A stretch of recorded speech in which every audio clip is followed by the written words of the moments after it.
Alright, what's up? We are at the doorstep of war number 9, I believe. We are up against Indominus Rex. You guys can see here this little emblem next to their alliance tag. Kabam recently fixed that. It used to be a white box. But that indicates that they are currently Platinum 1. Last season they were Platinum 2. There's that white box. So, I don't want to disrespect them at all, but this appears to be a little bit of a mismatch, a favorable matchup for us. Obviously, we still have to take care of business, and after assigning paths for my battle group, their defense is pretty solid. They have good placements. They have some pretty staunch defenders. So let's take a look at my paths. I'm going to be taking just this Arcus in Section 1, and then I'll also be taking this Dr. Doom. It is a rank 3 Dr. Doom. He's unawakened. Doesn't really matter. I'm going to be using Quake on this node. It's steady build-up Fury, so basically if I have 3 or more debuffs, or if at any point I get 3 or more debuffs, he's going to gain a passive Fury. And that would not be good for me because he has extremely high block penetration, and because he's stubborn, I'm going to have to parry him repeatedly. So that extra attack would be bad. So I'm going to be running half suicides with Quake, just the bleed suicide. That will be 1 debuff. And then, obviously if I screw up and, he shocks me or something like that, that'll be 2 debuffs. But I shouldn't fall into danger of accruing 3 debuffs, which would give him that passive Fury. And I'm not going to be running Liquid Courage because that would give me a permanent poison. That would be a permanent single debuff. And if I were to get over 3 debuffs, so like my bleed, the poison, and then a shock, for example, he would keep that Fury until I had 0 debuffs, which I would never have if I kept Liquid Courage on. So dropping Liquid Courage, I'm just going to have the Bleed Mastery, Double Edge. All right, that's Section 1 for me. And then in Section 2, I'm going to be on Path 5, but I've just got these 2 fights here. Ebony Maw, I just took Ebony Maw last war. I'm going to be using Quake there too, and it's just going to be a standard parry-style Quake fight. And then I'll be using my Dr. Doom on this Nova here. And then I'm also going to be bringing Magneto, but I don't actually intend to use Magneto at all in this war. However, he will fill as a backup for a few different fights. It'll just give us as a battle group a secondary option for certain fights that could end up being difficult if somebody were to screw up. So firstly, if I were to screw up, I could use him against Nova. Both Doom and Nova are metal champs, so that's good. Dreamin has this rank 5 Nick Fury. He's not going to have any issues with it with his rank 3 Corvus. He'll have a couple missions by then. And even if he were to mess up and die on that node, he would definitely want to finish the fight, and that would be his. He would have dibs on that. However, Magneto can work here against this Nick Fury. So that's just another option for us. And then up here on Mini Island, there's this MODOK up here. TJ is going to be taking that MODOK with his own rank 3 Magneto. But if he became unavailable or something like that, and I needed to take it with Magneto, then I could. So it's just to give us more options. He does also have a pretty nice synergy with Dr. Doom, so there's the synergy reason, but that's the reason I'll be bringing Magneto. Most likely will not use him at all in this war. So let's go ahead and join up while fighting hero champs, special attacks. This is just for Magneto, so only if I were to use him, but special attacks get 15% additional attack rating and a cruelty buff, increasing critical damage rating, which is pretty awesome. As normal, I'm just going to walk to my fights, but I will wait to take them until that Dr. Doom is open for me, and then I'll probably throw on some little boosts and take those 2 fights there, and then I can march my way to Section 2. Alright, we're at Arcus here. As I mentioned, just putting on some baby boosts here. I do have a combat regen boost too, mostly for the next fight against Dr. Doom. I'm anticipating taking quite a bit of block damage because of his block penetration, but this fight is going to be super, super fast. There's not really much to Arcus on this node. I think the most effective places for Arcus on this new map are going to be return policy, and there are a few different areas where he's got that. And then also on Path 9 in Section 1, where you can't use Dr. Doom, and then on Node 49, which has the same hazard shift as Path 9 Section 1, because you can't use Dr. Doom. But yeah, this is going to be a super quick and easy fight here. I've got the Quake fight sped up again. There is one Quake fight a little bit later that I will play at full speed, and I'll talk through it. But I've got 2 Quake fights in a row here. Dr. Doom, super easy.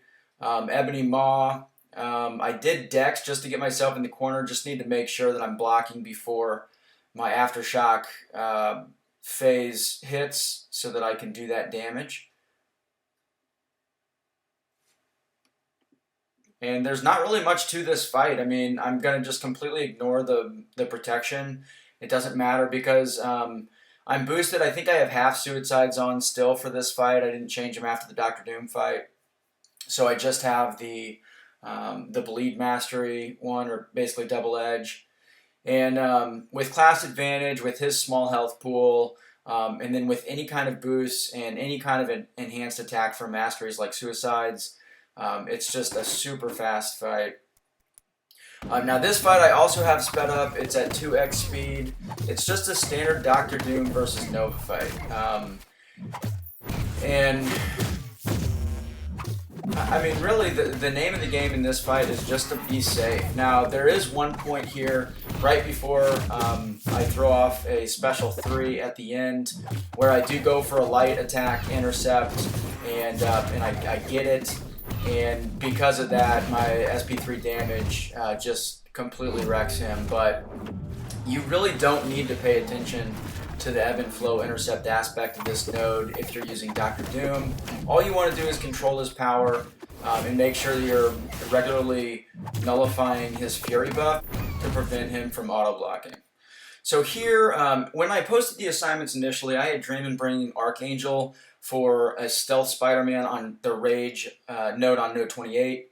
We did some math, and we thought that Archangel would actually still proc Rage. So he switched to bringing Sorcerer Supreme, and we kind of spaced this mini. He was initially going to take it with Archangel. I decided I'll just take it, not a big deal. I have a rank 3 Dr. Doom on my team, which would be ideal for controlling her Rage buildup, but instead, because of return policy and because she has a really, really low physical resist, and that's what Quake's Aftershock damage does, I thought, oh, Quake will just rip through her.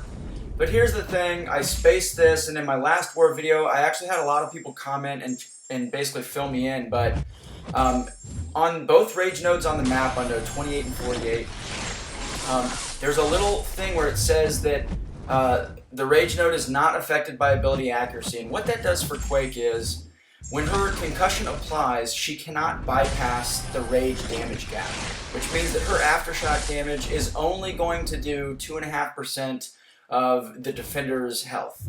I knew going into this fight that I was going to take some special ones, but I thought that it wouldn't be an issue because I would kill her so fast. Well, with that damage cap, I'm not able to kill her quickly. It ended up being a lot longer fight, and because of that, she got off two special ones, and then you know, towards the end, she got off a combo and she crit me to death. So it was just bad planning. Now, here we have a Dragon Man boss. When I assigned this fight, I assigned a Void. I didn't think that it would be an issue. All Void needs to do is get up a Petrify against this guy. But Void is very RNG dependent. As you guys know, he can get 6 buffs, and only 2 of them are going to be Petrifies. The first person that went in here on this fight with Void, their first 4 buffs were not Petrify. So they just got the perfectly unlucky RNG with Void. So the reason that you need Petrify against this guy, let me talk about his mechanics. Dragon Man gets a power charge buff at the start of every fight. It's not a power gain buff, it's a power charge. It gives him a burst of power, and the only way to get that off of him is number 1, to nullify it, or number 2, to stun him. Obviously on the boss node you cannot stun Dragon Man, so you have to be able to nullify it. Well, Void, he can't nullify, so you're begging basically for a Petrify, and if you don't get it, he's just going to get too much power. So basically, that first fight did not go well. It was not that player's fault at all. It was just, this is our first interaction with Dragon Man on the boss node. I totally underestimated how difficult he would be. It's very good placement. I think that this guy could very easily be one of the meta boss defenders for the rest of this season, and as long as stubborn is a thing. But I go in with Dr. Doom. This is pretty much an experiment. We really didn't have any other options because I overlooked this node and I didn't think it would be difficult at all. But I start this fight with the Power Start 1 boost so that I can get off my SP1 and nullify his power charge buff right at the start of the fight. And basically what I'm going to do here this whole fight is I'm going to cycle my SP1 and my SP2.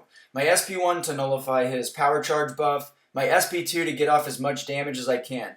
The reason that I don't want to ever throw an SP3 against this guy is because the SP3 isn't going to nullify his buffs, and because it's on the boss node and he's completely immune to stun, I won't get that passive stun, or I won't get that stun after my SP3, and that's how you get back to your SP1 so that you can nullify buffs and get all that stuff. So the SP3 is completely out of the window here for me, and when Dragon Man knocks you down, he gains an unstoppable and unblockable buff. All right, it's very similar to Thing, so I can't take an SP3 from this guy. I probably could survive one, but it's just not good. You want to be able to bait him out, and I also think that that's partly why Void ended up not being a reliable option for this fight. Because Void's dashback is so long. It's the same as large champions' dashbacks, and for whatever reason, a longer dashback just causes the AI, the defensive AI, to just be a lot more conservative and stingy. And basically, if he's getting to his SP3, it's going to be very difficult to win this fight. So Dr. Doom, I used him as the secondary option because he was basically the best option that we had available in the group after Void. We did have a rank 3 Torch, but I thought that it would be very similar to Void, and I just think that nullifying him on this node, getting that power charge buff out of here, is the safest way to do it. Here I make a mistake. I thought that maybe I could block and then punish him. I couldn't. But it's okay. I mean, Doom's a tank, and yeah. So we are going to get through this fight, fortunately. Just want to, again, I have no Mystic Dispersion on in this fight either. I want to be able to control his power and be able to stay at my L1 so I can nullify him constantly, and that ends up working out pretty well. I'm going to have a special guest appearance from BMANNY, the leader of 4 Loki. He's in BG2. He took this fight in their battle group after we took ours. With his rank 3 Human Torch, he used Nova Flame. He's fully boosted, of course. And then you guys can see right there that little pre-fight emblem on Dragon Man. In BG2, they used a Mr. Fantastic to place 2 debuffs on Dragon Man. One that's basically, one is literally a Petrify, so it limits his power gain. I think it reduces it by 35% if it's placed by a 6-star Mr. Fantastic. And then the other one is going to elongate the debuffs that are on Dragon Man. So well, I guess the debuffs would just be like because he's using Nova Flame, his Nova Flames are not going to be debuffs, they're passive, so that won't really apply. But anyway, so his strategy in this fight is basically just to blitz Dragon Man and to burn him to death before Dragon Man can do anything or get to an SP3. The other key factor here, obviously with the re-debuff, he's gaining significantly less power, that's huge. And then the other factor is Torch is a medium champ, same as Void, but he has a shorter dashback. So Dragon Man is simply throwing his specials more willingly, and you know, obviously this fight goes a lot better. Both of those champs are Incinerate immune too, so that helps. But Void, I don't think, is going to be a reliable option for Dragon Man. I promise he can do it, but you have to get lucky with your Petrifies. Torch can obviously do it. You would definitely probably want to have the read synergy, or I'm sorry, the read debuffs. But I would not recommend using Torch. I also wouldn't recommend using Dr. Doom because that fight took a while, and there were some points where it was a little bit shaky. I think that Magic is going to be the answer there. Clairvoyant also can do really, really well against him because of his immunities. She can gain a lot of power quickly, and then she can obviously nullify his power charge buff. All right, here are the cards. We got PWF with the silver, Sire with the gold, and then FaZe with the platinum. FaZe has been really strong this season. Anyway, thanks for watching, guys. Leave a like and a comment, and I'll see you in the next video.